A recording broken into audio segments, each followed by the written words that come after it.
Thank you for being here. So I'm going to give myself kind of an introduction because I need it in order for you to understand the backdrop to this talk. Just a biographical facts. I was born in Cuba, I was raised in Spain, and I came to this country for university.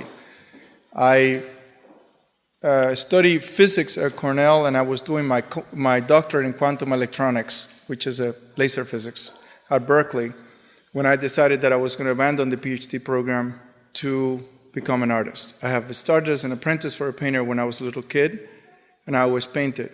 So I came to this crossroads, and I decided that I wasn't going to do physics, but I was going to do art.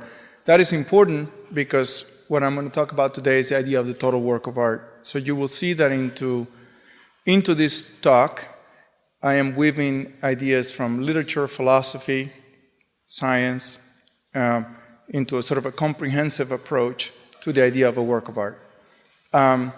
So at the end of the talk, I'm going to have a talk, as I'm going to say in a second, then I'm going to show you a video, and then we'll take some questions at the end. That will probably be the most lively part of the talk, rather than my reading, which is monotonic, and with my accent and everything, it's going to be confusing. But we'll do my best, and then we'll make it more fun at the end.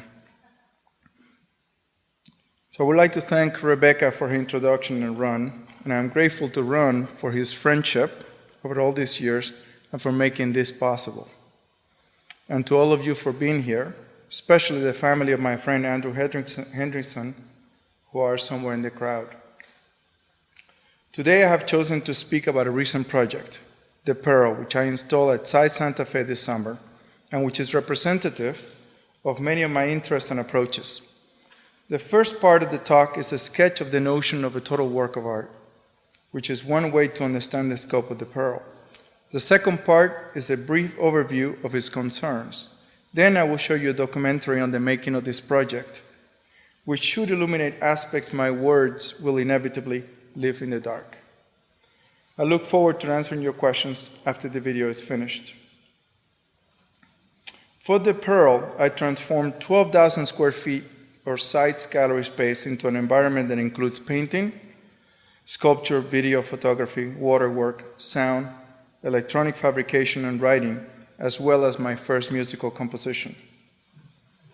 The exhibition weaves together images of pine trees, the ocean, a German shepherd, an elephant made of jewelry, a burnt dining room set, paintings of landscapes, a crying bronze sculpture, breathing lungs, and a glowing pond, among other works, to evoke a state where brutality, imagination, memory, and longing become different facets of the same experience.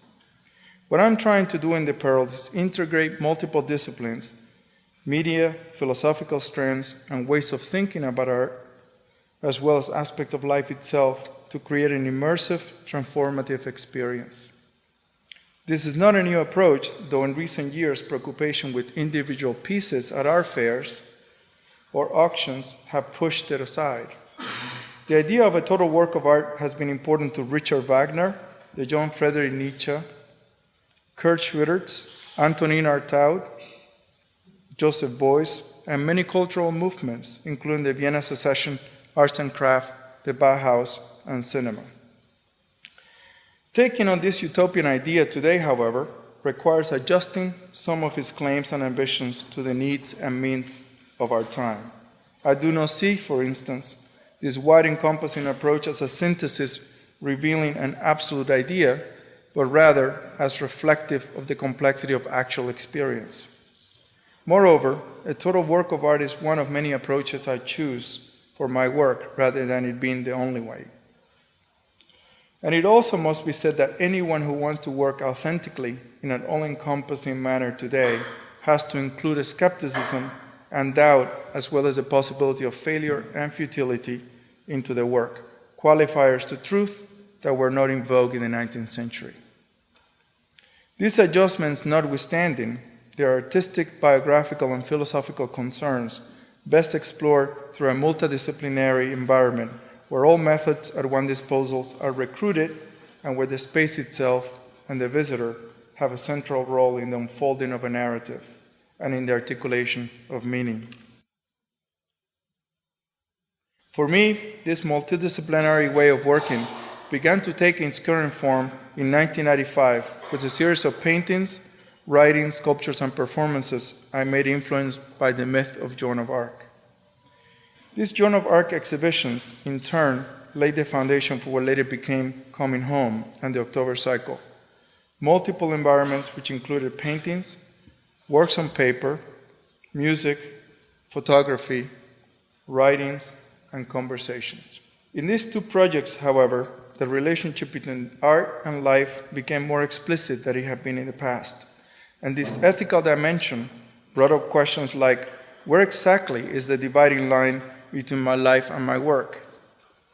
Here again, the all-encompassing artwork came into play by allowing different points of entry into new questions. In 2004, I made Snippet, a collaboration with the Philippine Philharmonic.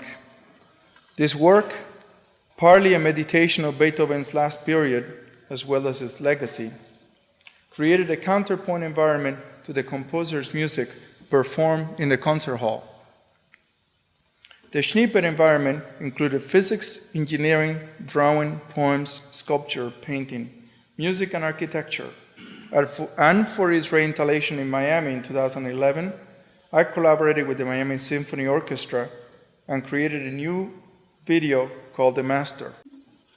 By this time, it was already clear the nature of the questions I was interested in was elusive, and that what I was after in this wide-embracing authorial work of art was not searching for answers, but mapping a territory of concerns that could help guide my personal choices and my future work.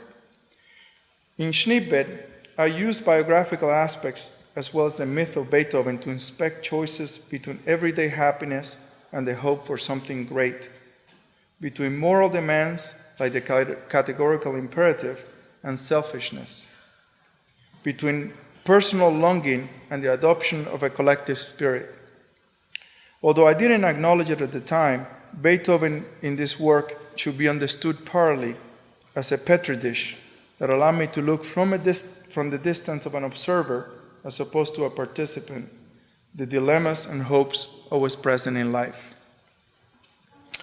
More recently, the future and the past as a specific dilemma-hope pair became the subject of a project called The Tower of Snow.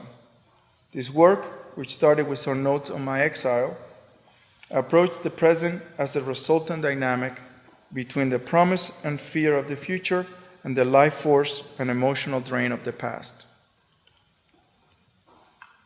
Like the tar paintings of the forest in Snippet, or the image of the sea in The Pearl, the crutches in The Tower of Snow point to our ability to see ourselves in that unknown promised land of the future.